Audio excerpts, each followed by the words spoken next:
not only from the AIOS, but from the Maharashtra Ophthalmic Society and our own Bombay Ophthalmic Association.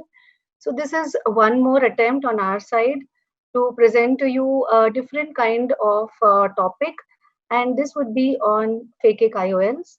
And let us see how, and I would love to share my experience and also would love to have your inputs and then answer any questions that you have at the end of the presentation. No financial interest in any of the products here. Friends, myopia today is a public health crisis in waiting. Believe it or not, by 2050, nearly 50% of the population would be affected by myopia. And as we all know, as the amount of myopia goes on increasing, the patient's dependence on the glass goes on increasing. And hence, these patients might come to you tomorrow for a refractive correction. Now, we all know that LASIK has its own limitations. Now, beyond a particular refractive power, say beyond 10 diopters and with a thin pachymetry, LASIK is not going to be possible. So, we need to look for other options. Now, phakic IOLs give you a very good option for all such patients. However, all of us are a bit wary and apprehensive of going ahead with these surgeries because of the potential complications. So, what we will see today is how we can avoid these pitfalls and what we can do to give the patient a better visual outcome.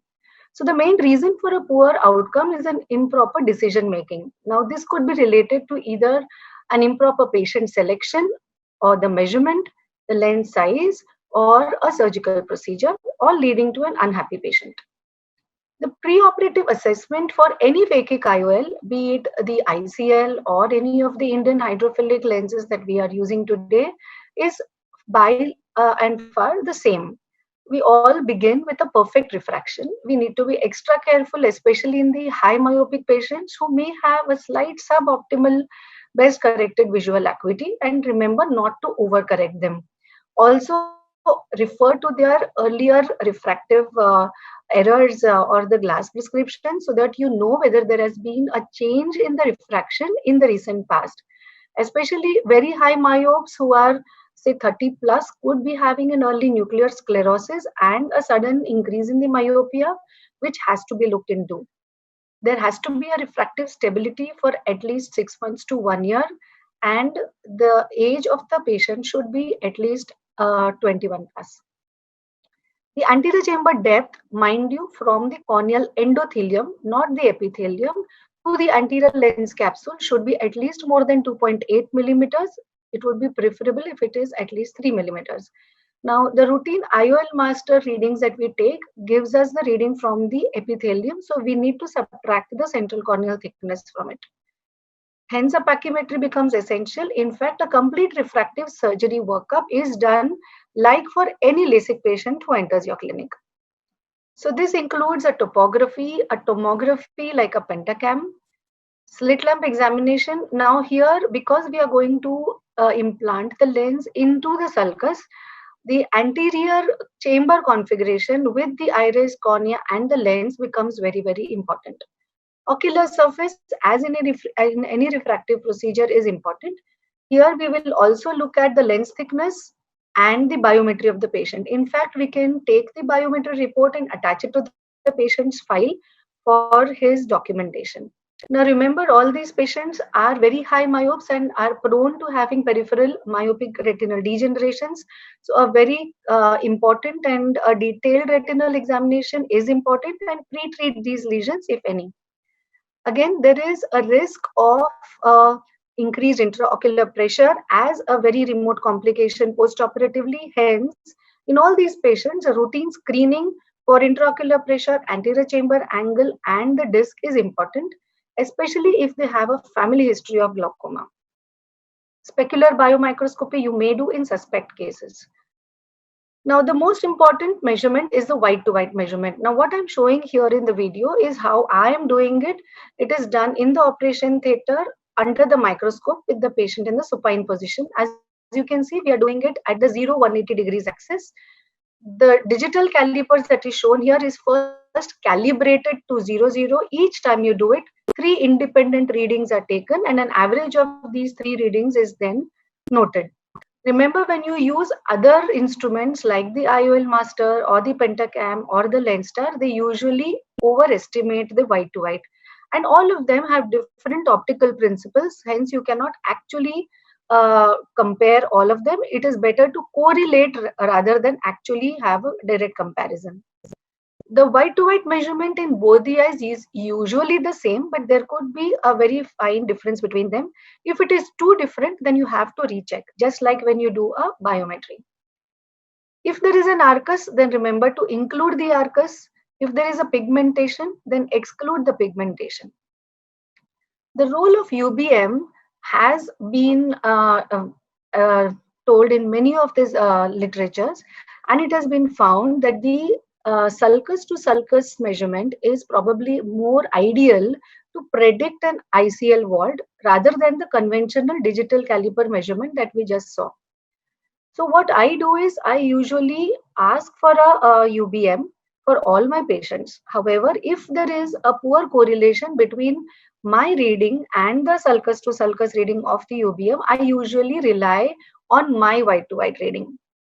There are many nomograms which have shown that there would be less errors as probably lesser inadequate or excessive words when the UBM nomograms are used. However, we need to remember that UBM is a technician dependent procedure. Now, if you are having a complete confidence in the UBM technician or you're doing it yourself, then it is a different matter. However, there have been reports which showed that there could be a standard error of almost as much as 0.4 millimeters with a reproducibility of 79% with the UBM. So there could be a greater variation with the sulcus to sulcus measurement rather than with your white to white, depending on the skill and the expertise or the experience of the surgeon. One more latest parameter that was introduced by Dr. Dan Reinstein is the ALR or the anterior lens rise. Now, what is ALR?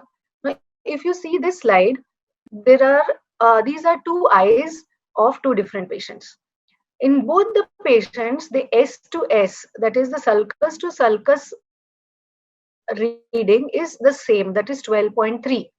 The ALR is basically the distance from the centermost to highest point of the anterior lens capsule and as a perpendicular drawn to a line, that horizontal line that passes through the S to S. So on the left, you have the ALR as a lens rise of 480 microns, and to the right, you have 1220 microns. That means if you use the same lens sizing just based on the S to S, in both these patients, you are bound to get a different vault. So a variability in the ICL vault could be because of a variable lens rise. So a steeper lens rise would reduce the vault. Also, you may have compression of the haptics against the ciliary processes, which would cause a variability in the vault compared to what you are expecting it to get. Now, in the STAR ICL, one of the limitations is they have only 4 sizes, the 12.1, 12.6, 13.2, and the 13.7. In many of the Indian manufacturing companies, they give us a greater option range with hardly a 0.25 change between them, so that you can cater to a different longer range, a higher range of patients, and you can have a greater optimization of your post-operative vaults. This is basically selected by a nomogram which is done by the company based on the caliper reading that you give and the anterior chamber depth from the endothelium. So coming to the STAR ICL, you give all the measurements to the company, and this includes the anterior chamber depth, the K1, K2, the corneal thickness, the white to white, and the refraction. And what they give you is what is the target lens, what would be the residual target refractive error, and what would be the parameters of the lens. If it is a toric lens, then they would also give you how much you need to rotate either clockwise or anti-clockwise. Usually, this rotation is not more than 22 or 23 degrees. However, in the Indian lenses, like the IPCL from Care Group, it is incorporated in the lens itself. So you do not need to rotate as like you need to do in the ICL. Now let us see the actual steps of surgery. Now this is the ICL or the from the STAR group. Now, this is the cartridge.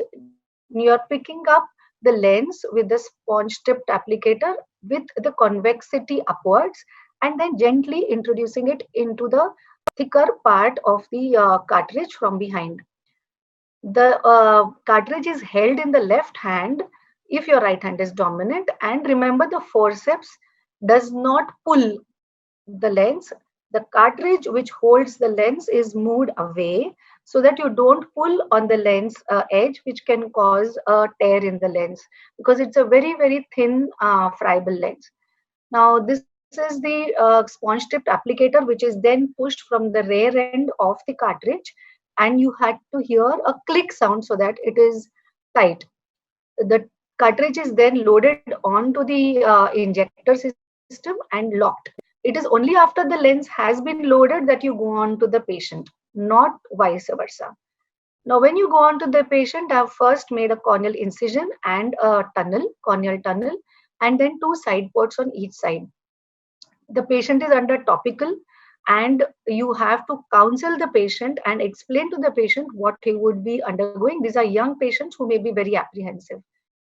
A 2.8 millimeter knife is being used here, keratome, and I would be extending it to up to 3.2 millimeters in case of the ICL, so that we are not putting an extra stress on the wound. The viscoelastic used here is an HPMC, but a lot of people are shifting to sodium hyaluronate because it can come out as a bolus. Now, remember to fix the eye well when you're injecting or implanting the lens. And as you can see, part of the tip of the injector is inside the wound, and it has to be done extremely gently and extremely slowly, keeping um, your eyes on how the lens is opening up. Now, here you can see the hole on the right side of the leading haptic. The ICL is a very thin lens and it can easily flip in the anterior chamber. So you can use the lens manipulator in your left hand from the left side port in order to help to guide the lens to open it in the proper way. Now, many times, some people may not realize that the lens has opened up upside down. So, this is an extremely important step. And in fact, this is the most important step in the entire surgical procedure. Now that the lens has been introduced into the anterior chamber, each of the foot plates are then gently tucked underneath the iris and the pupillary edge. So, there are four foot plates on each two on each side, and you can see this is the central aqua port from where the viscoelastic can be easily removed from underneath the lens. So you do not need to go under the lens. You have the irrigation and the aspiration port just above the hole in the anterior chamber, and you do it for almost at least 1 to 1.5 minutes by clock, very, very gently, to avoid any kind of fluctuations in the anterior chamber. And after all the viscoelastic has been removed, you can again reform the anterior chamber. Sometimes the moment the irrigation aspiration my ports are opened, sometimes there could be a shallowing of the anterior chamber, and then you can use intracameral antibiotic and hydrate the wounds. You may or may not use pilocarpine during the procedure. If you feel that the lens is very large or the pupil is very large, then you may use pilocarpine, or there is no need also. Then you can reform the anterior chamber, and this is the end of the case. Now, this is another patient where we are using a toric ICL. Basically, all the procedures are the same, but similar to a toric IOL, we do the marking of the 0-180 degrees axis on slit lamp in the on table. The 0-180 degrees is marked, and then you can mark how to change or rotate the ICL on table later on when you are, if there is a need for a rotation clockwise or anti-clockwise. So again, the lens has been loaded and you're making the side ports and the incision. Now in this case, look very carefully what's happening to the lens. Now here the lens has been implanted, but it has folded on itself and this remained for quite a few seconds. Now, at this point of time, it can actually open up in the wrong direction. So you need to be very, very careful and be watchful about how the lens is opening up. You can see that the hole was on the right side of the leading haptic, and then you're sure that the lens has opened up with the right side up. Irrigation and aspiration is done. In fact, with the irrigation on, you can do the hydration of the port so as to create a watertight compartment. So the simple tips are: you can hydrate the wound even before doing the IA, never go with the IA under the lens. You can hold the IA tip just above the central hole and look for rotation on table. Even when you're removing the speculum, just like in a toric IOL, look for any kind of rotation. And if possible, then you can re-rotate and align the lens in the proper axis. And the AC might suddenly shallow when you remove the eye, so be careful about that. I usually keep the patient in the clinic for at least 2 hours after the procedure, see the patient again on slit lamp so that I'm sure that everything is right. And we take an intraocular pressure measurement also.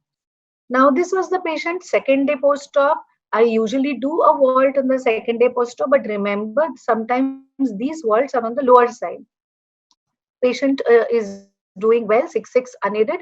Sometimes you may not get a perfect reading on the first day, so do not be worried about that. Now, what you should never attempt is something like this. Now, here, this is the surgeon has implanted the lens into the anterior chamber, and you can see what has happened. He has implanted it upside down. So what he is now attempting to do is to flip the lens inside the anterior chamber, which according to me should never be done, because you are going to put two things at risk. One is you could scrape the corneal endothelium, and secondly, you can touch accidentally the anterior lens capsule, which could cause a cataractous change. Now, this is the IPCL from the care group. This also has a central hole or the aquaport, 380 microns. The difference here is, here you can see there is a notch on the, or a raised notch here, ridge on the left side of the leading haptic and on the right side of the trailing haptic.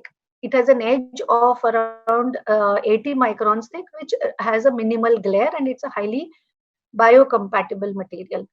Now let us see the surgical procedure with this. Now this has a much easier loading process, and it is similar to many of the plate haptic lenses that we have used in the past. So it is a butterfly cartridge that we have used, and they also give you an extra lens, which is also an advantage. So the while loading the lens, I'll just tell you that you have to see to it that yes, you can see the ridge on the left side of the leading haptic. The rest of the procedure is similar to the ICL, and then tuck.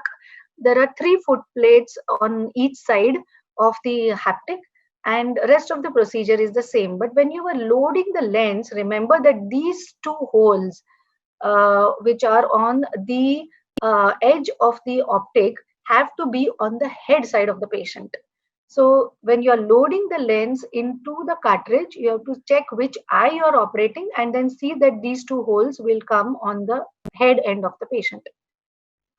This is the post-operative picture. Sometimes if you have residual viscoelastic underneath the lens, you could get a whitish residual film like this, which usually lasts for around a week and usually disappears after that. But it could probably compromise the visual acuity of the patient in the initial few days and give you a bizarre autoref reading. So you have to wait till it actually disappears. In our experience, this was the first 100 eyes that we did quite a few years ago, and it gave us very good results. Almost 95% patients were 6/9 or better, with a plus minus 1.25 diopter sphere or a plus minus 1.5 diopter cylinder, with no patient losing any lines of best corrected visual acuity and no significant intraocular pressure rise.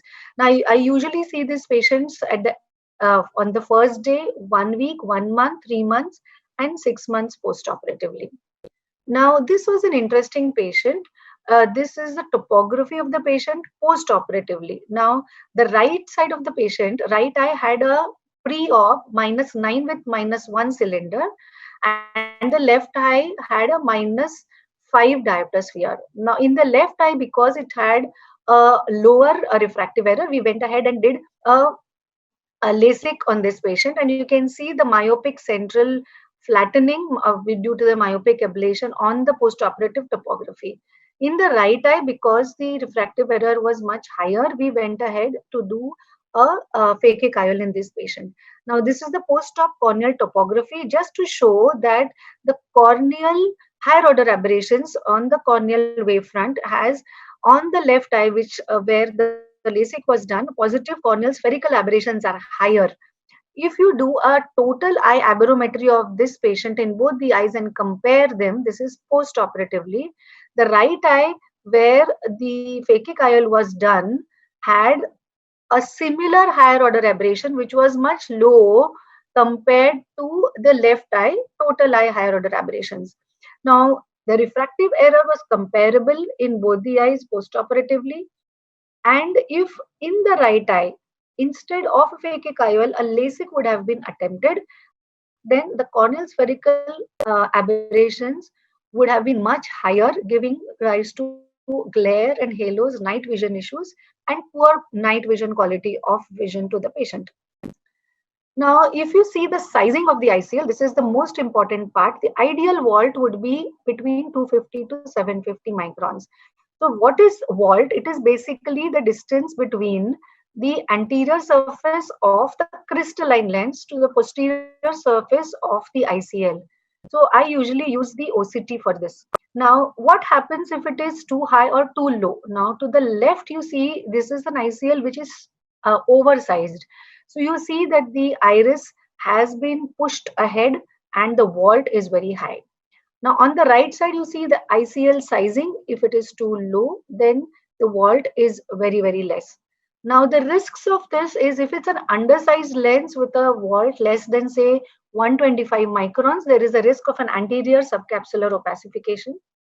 If it's an oversized lens, say more than 1 millimeter vault, then there could be a chances of pigment dispersion and erased intraocular pressure.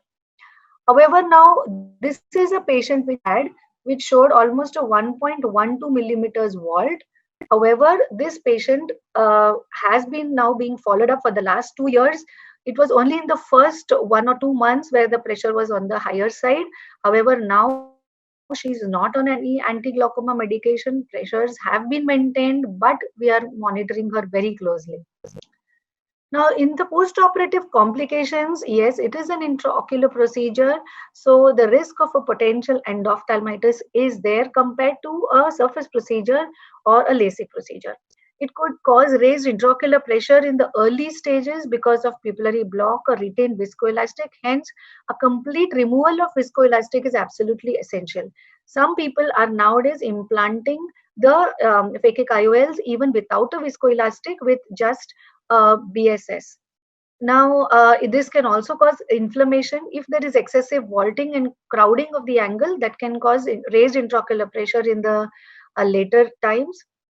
Now, earlier we used to do a YAG PI when the central hole was not there. Today, with the central hole, YAG PI is not necessary. You need to manage all these patients medically, and we give an idea to the patient. So when you're counseling the patient in the pre-operative period, you need to give him more chair time and explain to him the remote risks of both a raised intraocular pressure and a probability of a cataract in spite of all the care and precautions that you have been taking. Now, because it's an intraocular procedure, postoperative complications could also include a corneal edema and iritis if there has been excessive handling, or an inappropriate refractive outcome due to a wrong positioning of the lens or a wrong measurement of the lens. There could be rotation, and if it's a toric ICL or a toric phakic IOL, it can cause a change and a residual astigmatism. Anterior subcapsular cataracts and very rarely retinal detachments, not directly related to this procedure, but because there is a high predisposition due to high myopia. Now, this was one of my patients who had anterior subcapsular opacities, but in the mid-peripheral region. So here you can see that initially in the first 4 weeks post-op, the vision had improved from a 624. Now, this was the amblyopic eye with a very high refractive error of minus 18.5 diopter sphere and minus 1.5 diopter cylinder. Now, the post-operative refractive correction was good with 612 patient improving. So he gained 2 lines with a correction of 0.75, which he really didn't use because the other eye was the better eye and that was 6/6 unaided. However, 2 years down the line, he developed these peripheral opacities and the vision, even though was 612, but he started accepting almost a -4 diopters. Because it was the amblyopic eye, he didn't use glasses, but this has been under close monitoring. The vault, mind you, has been always good and around 300. So we have not touched this eye and we have not removed the lens as of now. This was a patient who came to us with blunt trauma 1 year post-surgery. You can see that the lens has rotated, but there is no cataract and no extrusion or dislocation of the lens. If you need to do a cataract surgery in these patients, is actually quite simple. You go ahead and do just a routine optical biometry for these patients, and no additional correction factor is needed because it is a transparent lens. It doesn't interfere with the axial length measurement. However, if you need to explant these lenses, there are certain criteria. One is if there is a vault which is less than 100 microns or a direct contact with the crystalline lens. Number two, if the vault is greater than 1000 and a shallow AC with angle closure in any quadrant, or a vault greater than 1000 with angle closure, but the diameter is larger than the preoperative, or if the patient has severe reported glare. Now, if you see along with time, what happens to the vault, it goes on reducing because the crystalline lens is supposed to rise on an average of 28 microns per diopter of accommodation. So there is a decrease in the anterior chamber depth of 24 microns per diopter. Again, it has been found that with age, the anterior chamber decreases probably because of thickening of the lens also with an average rate of 24 microns per year. Now, if you look at all the causes why an ICL could be explanted, one of the most commonest causes is an improper sizing. Could also be due to cataract, a high refractive error or a refractive surprise that you must have got, or retinal detachment and glare. And if you have obviously put it upside down, you will need to change it.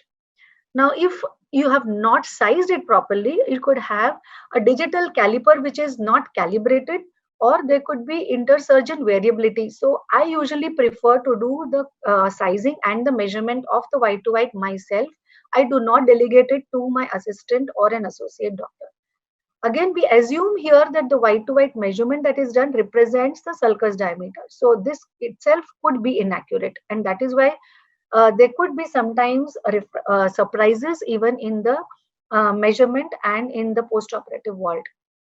Now, this was a very interesting case. This was a 34-year-old male patient who came to us, who was using contact lenses and wanted refractive surgery.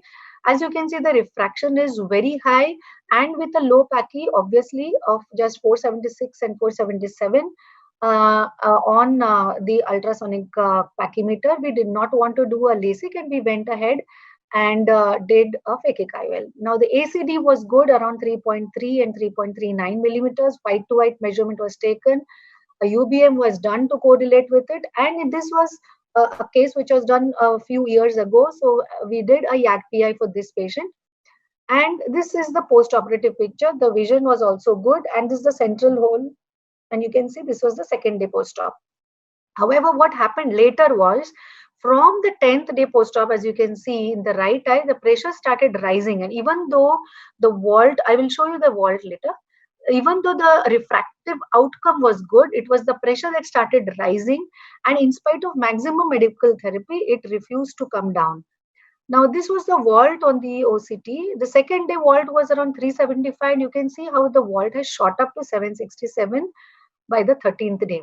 Now, in fact, by the 1 week after the first eye, even before the pressure started rising, we had already operated the other eye.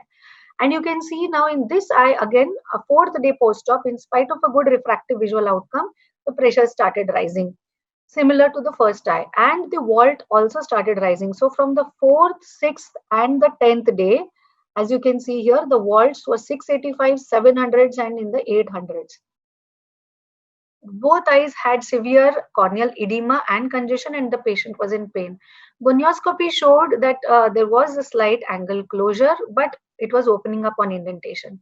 The patient was put on maximal medical therapy. However, the IOP was still uncontrolled, and hence we advised the patient bilateral IPCL explantation.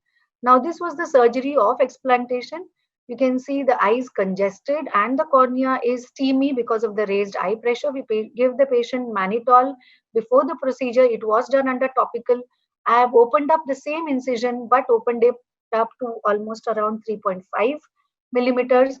I'm using the lens manipulator here, and this is the proximal foot plates. It is being gently teased out of from the sulcus into the anterior chamber in front of the iris so as to bring it towards the incision. It is being gently nudged, and with a McPherson forceps, you can just hold the edge. It's a very, very fine, flexible lens, and it can be easily pulled out of the eye. Once that is done, I constricted the pupil with pilocarpine, took a stitch, and then removed the viscoelastic completely. Post-operatively, the patient did well. The intraocular pressures came down. The OCT showed opening up of the angles, and the patient was happy. So finally, to conclude, points to ponder is you may have a low vault initially, but just wait because the vault usually increases by the end of 2 to 4 weeks. So do not be in a hurry to explant or operate the other eye just because you have a low vault, unless, of course, you have put it upside down. There could be an unexpected result or a variable response depending on all the factors that we have discussed. So you need to optimally use UBM also to correlate with your white-to-white findings. A proper counseling is required for these patients, and tell them that they need to come back for follow-ups, not only for the vault and looking for complications like cataractus changes or raised intraocular pressure, but because these patients are high myopes and they need to be checked for a dilated retinal examination from time to time, even though their refractive correction has been done. So, friends, you can have a very good outcome with a detailed preoperative workup, precise surgical technique, close postoperative monitoring, and you can give excellent results to your patients, making them happy. So, thank you so much. And I would love to have feedbacks from you all and questions. Let's see if we have any questions here.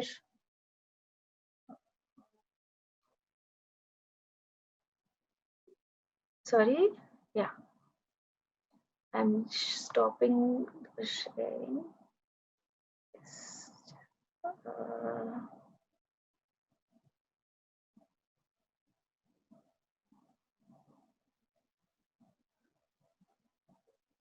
Just look for the questions.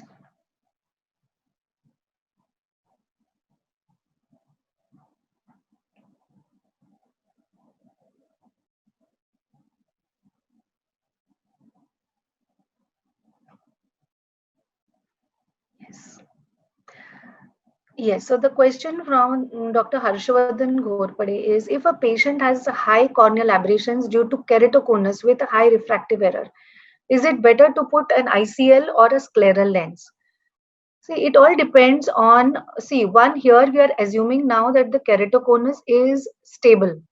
Once you know that the keratoconus is stable and the refraction is also stable, it depends on whether the patient wants independence from lenses. Now, if the corneal surface is highly aberrated, if there is a corneal scarring, then obviously we cannot put an ICL. If there is a scleral lens that is put, it will also help to improve the corneal surface curvature and give better quality of vision to the patient. If the patient is happy with that quality of vision and is ready to use scleral lenses, then definitely that would be the first choice. If the patient has good visual acuity with your refractive correction with glasses, and he does not want to use glasses, then definitely you can put a ICL or a IPCL, and most of the times it would be a toric one after you have established that this patient has a stable keratoconus. Now, Dr. Neerav has this question: what are the guidelines for cataract surgery later on after 10 to 15 years in patients with IPCL? Now, as I mentioned in my presentation, it is a very simple procedure. When you do a biometry, you can just go on to the phakic IOL mode of your oil master. It is better to do an optical biometry in these patients so that you are more perfect. And during the pre-operative workup, as I said, also we do a biometry and give the report to the patient. Now compare this with the biometry that you do in the when the patient comes to you for a cataract surgery. Even if he doesn't have that report, it doesn't matter. You can go in with the phakic IOL mode and do it as you would do a routine biometry and go ahead with the surgery. Obviously, the first step would be removal of the phakic IOL, and as I showed in my uh, video, it is a very simple method to just remove the lens, because it's extremely flexible and a thin lens. So it can be removed through a 2.8 millimeter incision, and you can go ahead with the cataract surgery. Dr. Anjali has asked, how many days gap would you advise between implanting both the eyes?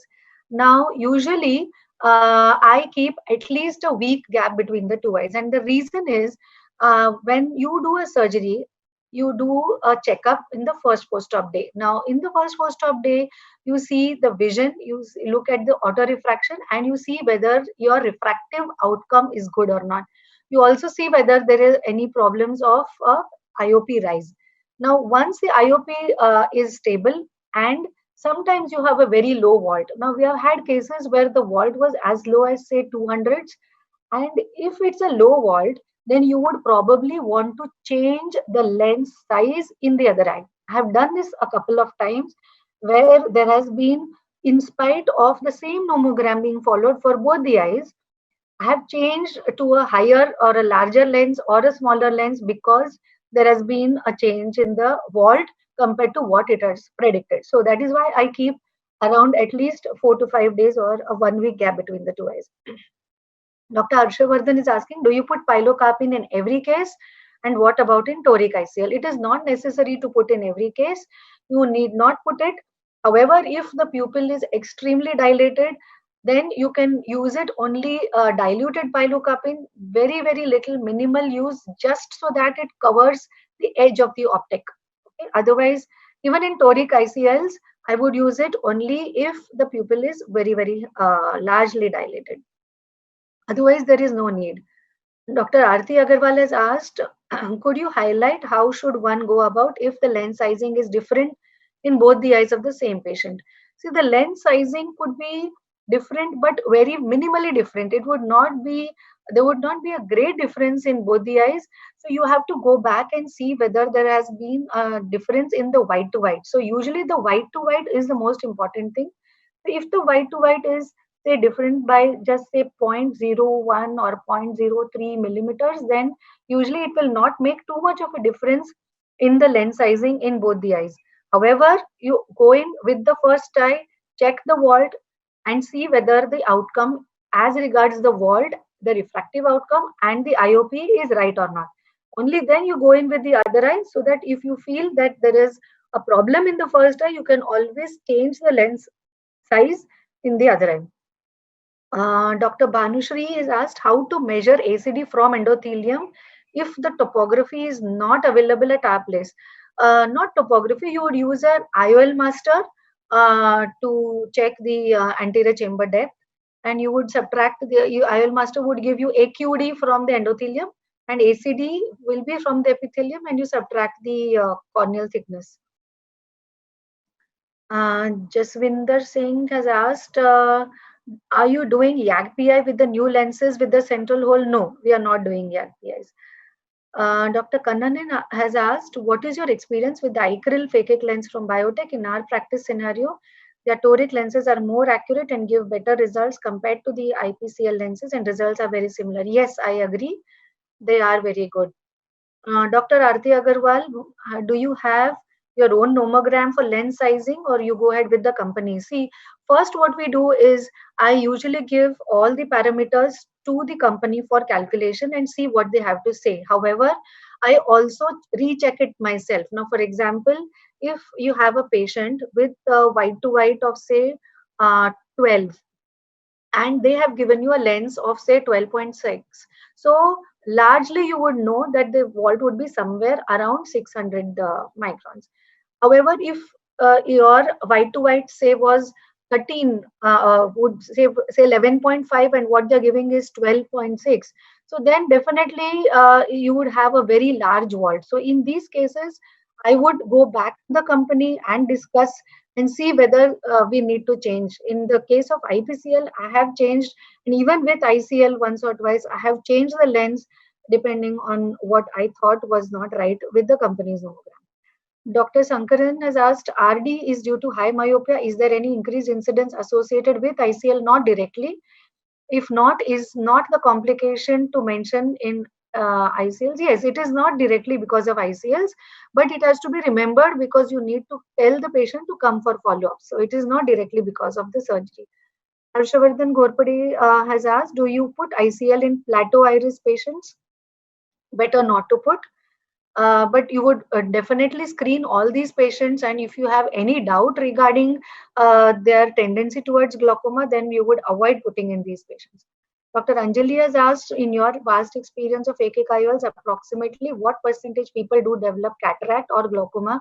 See, in so many of my cases, as I showed you that one case, maybe there could be 3 cases in probably say 200 patients who have shown mild mid-peripheral. So most of them are mid-peripheral, and if they have a low vault, then there would be more propensity to develop these cataractus changes.